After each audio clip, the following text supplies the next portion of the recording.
À 7 mois de la fin du second mandat de Joseph Kabila, le dernier selon la Constitution, la tenue d'une élection apaisée, respectant le calendrier électoral, semble impossible. Si le G7 a choisi de soutenir la candidature de Moïse Katumbi, on ne sait toujours pas ce que compte faire l'opposant historique, Étienne Tshisekedi, ni le reste de l'opposition qui peine à se rassembler. François-Xavier Belchica, bonjour. Bonjour madame. Quelle stratégie préconisez-vous au sein du Congrès des démocrates pour le progrès social que vous dirigez pour sortir de cette impasse? Nous voudrions d'abord souligner que si réellement il y a la volonté politique, puisqu'il s'agit de celle-là qui manque, si vraiment il y a la volonté politique, il est encore possible d'organiser l'élection présidentielle dans les délais constitutionnels. Délai constitutionnel prévu la convocation de l'élection présidentielle 90 jours avant la fin du mandat du président en exercice, il est encore possible. Et de ce fait, tout ce qui est allégué comme raison pour justifier la non-tenue des élections dans les délais constitutionnels, nous pensons que ce ne sont que tout simplement des éléments de distraction. La CENI n'est pas une institution conjoncturelle. On dit bien, c'est une institution nationale chargée des élections, mais indépendante. Elle est permanente. Donc permanente depuis 2011. Devant préparer des élections de 2016. Donc, tous les éléments qu'on semble évoquer en dernière minute pour justifier la non-tenue des élections, en réalité ne relèvent tout simplement que de l'astuce. Une volonté de ne pas y aller. D'une volonté de ne pas y aller. Deuxièmement, tout simplement de superfuge qu'on présente maintenant au peuple, pensant que le peuple n'est pas mature que pour découvrir le fin fond, n'est-ce pas, de la volonté du pouvoir, qui est celui de tout faire pour se pérenniser au pouvoir et aller au-delà des délais. Mais que pensez-vous des propos tenus récemment par le ministre des Affaires étrangères, Raymond Tchibanda, qui dit que tous ceux qui exigent que l'élection se tienne dans les délais veulent faire le lit de la violence et ils trouvent la position, les pressions de l'ONU et celles de l'opposition irresponsables? Qui détient les armes au Congo? L'armée. Ce n'est pas le peuple. Qui détient des cartouches au Congo? L'armée. Normalement, et il suffit tout simplement de suivre régulièrement comment les choses, n'est-ce pas, se passent. Quand il y a des manifestations, et j'insiste sur les manifestations organisées d'une manière constitutionnelle, sous le régime d'autorisation, puisque en République démocratique du Congo, on ne demande pas l'autorisation au pouvoir établi pour l'organisation d'une manifestation quelconque, non, on informe. Il y a un délai.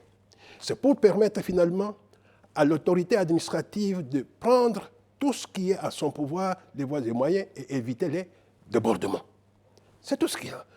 Est-ce que, madame, vous suivez certainement la situation en République dans mon pays? Combien de fois les manifestations demandées à temps par l'opposition ont-ils été réprimés, empêchés? On se souvient de la manifestation de janvier 2015. Voilà, c'est une chose. Deuxièmement, et à ce moment-là, qui tire? Ce n'est pas la population qui tire. Nous pensons que recourir à une telle phraséologie, c'est tout simplement essayer d'abuser l'opinion publique nationale et internationale et en réalité faire monter la peur, l'esprit de la peur, le climat de la peur, la phobie. Alors pour essayer de rapprocher pouvoir et opposition, l'Union africaine a nommé un médiateur en la personne d'Edem Kodjo pour essayer de trouver un dialogue, pour essayer d'établir un dialogue. Malheureusement, l'opposition s'est toujours refusée à participer à ce dialogue. En cela, d'abord, nous tenons à remercier, comme nous l'avons eu l'occasion de le dire en d'autres temps, le Conseil de sécurité a joué un rôle qu'il fallait et au moment qu'il faut, en ignorant purement et simplement la demande du gouvernement congolais, celle de 1. Réduire le nombre de soldats de la MONUSCO, bien au contraire, ce nombre a été renouvelé. Renouvelé et puis renforcé. Renforcé en ce qui concerne la protection des civils, renforcé en ce qui concerne le suivi du processus électoral. Nous remercions et nous pensons que cela est très bon. Il faut qu'on comprenne que grâce à la communauté internationale, nous parvenons à nous mettre d'accord sur tel principe et tel principe. Et que lorsque la communauté internationale vient nous rappeler que ce sur quoi vous vous êtes entendu de commun accord, voici en principe ce qu'il faut faire, vous vous êtes trompé, ce n'est pas de l'ingérence. Je termine cela. Deuxièmement, s'agissant de Edem Kodio, nous disons tout ce qui vient de l'Afrique et surtout de l'Union africaine est censé être fait dans le sens de l'intérêt général. Nous disons bien est censé être fait dans le sens de l'intérêt général. Mais faut-il encore que cela puisse se référer à la réalité du terrain? Lorsque la réalité du terrain, vous ne la maîtrisez pas, lorsque la réalité du terrain vous échappe, vous risquez alors, vous, tout en étant imbu de bonne volonté, de glisser cette fois-ci. Et vous allez arriver à glisser, et en entraînant, peut-être, non pas parce que vous le vouliez, en entraînant aussi la volonté et le bon souhait présentés par l'organisation. Alors vous jugez la médiation de l'Union africaine inopportune aujourd'hui? Nous, dans le contexte actuel, elle est inopportune. Puisqu'elle sert à quoi? Elle sert à ce que le dialogue se tienne. Le dialogue, sur le principe, nous ne pouvons pas, en principe, revenir sur l'aspect du principe du dialogue. Nous sommes personne, un démocrate, un républicain, et même par nos propres traditions, on ne peut pas refuser le dialogue. Mais attention, même dans le cas de nos traditions, le dialogue... C'est le résultat du dialogue que vous redoutez. Effectivement, le dialogue ne se faisait pas pour sauvegarder l'intérêt d'un individu. Ça se faisait dans le cadre de l'intérêt général et de la communauté. Or, dans le cas d'espèce, nous savons que le pouvoir ne demande rien d'autre que le glissement, qu'une solution qui lui permette de se pérenniser au pouvoir. Et nous avons les éléments de preuve. Alors, si fin novembre, l'élection ne se tenait pas, que prévoit la Constitution en cas de vacances? En cas de vacances, la Constitution prévoit aussi que normalement, c'est le président du Sénat qui assure l'intérim. L'intérim pendant 2 mois, ça fait dire 60 jours, qui peut être prolongé encore de 2 mois, ça veut dire 90 jours, et d'une manière exceptionnelle, encore 1 mois, c'est-à-dire 120 jours. Ce qui nous porterait à 2017. Effectivement, mais ce sera toujours, cette fois-là, dans le respect de la Constitution. Voilà pourquoi nous disons, l'heure du bilan a sonné. L'heure du bilan a sonné si le pouvoir a pensé traîner dans la farine le peuple congolais, mais le peuple congolais est mature et voit et sait très bien défendre ses droits. Voilà pourquoi on doit tirer normalement les sanctions positives et les attribuer à celui qui mérite cette prime. Les sanctions négatives... Mais au fond, François-Xavier Belgica, peut-on imposer à Joseph Kabila ce qu'on n'a pas su imposer à Pierre Nkurunziza au Burundi, à Paul Kagame au Rwanda et à Denis Sassou Nguesso au Congo? Madame, d'abord, j'ai fait remarquer que comparaison n'est pas raison, madame. Tous ces cas-là ne se ressemblent pas. S'agissant de la Constitution de la République démocratique du Congo, qui elle-même est tirée du consensus de Sun City, qui a fait en sorte que le pays ne puisse pas tomber dans la balkanisation, qui est parvenu à mettre fin à l'illégitimité du pouvoir en République démocratique du Congo et amorcer le processus, n'est-ce pas, de démocratisation, a bien défini dans la Constitution les dispositions verrouillées qui ne peuvent pas être révisées. Et ça fait partie de la Constitution.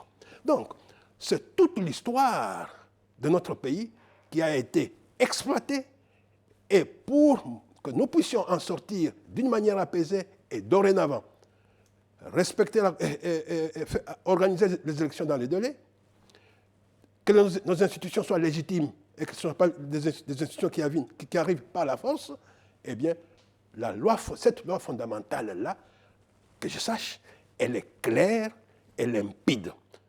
Et nous ne pensons pas que c'était le cas du Burundi.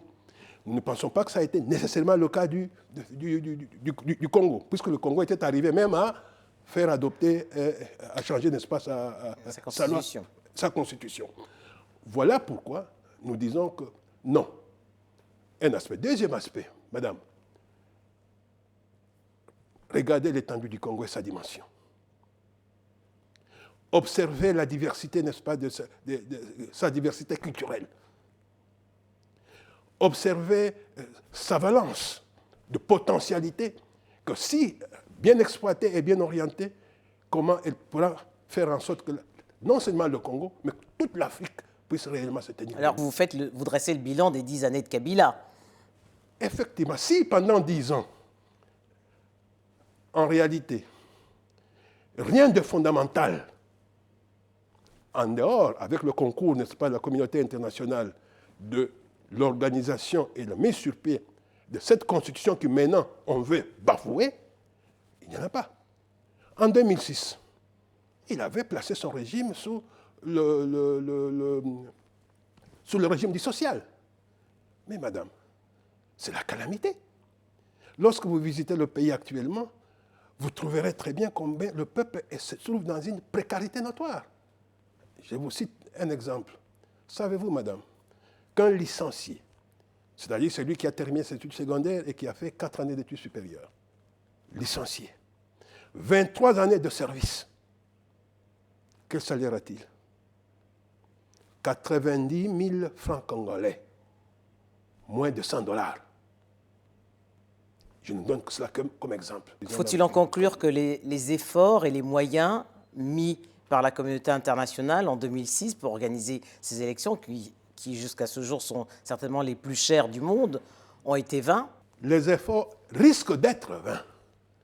Nous ne disons pas que les efforts sont vains. Nous avons encore de l'espoir. Et voilà pourquoi nous luttons pour que une dynamique se trace dans ce sens-là.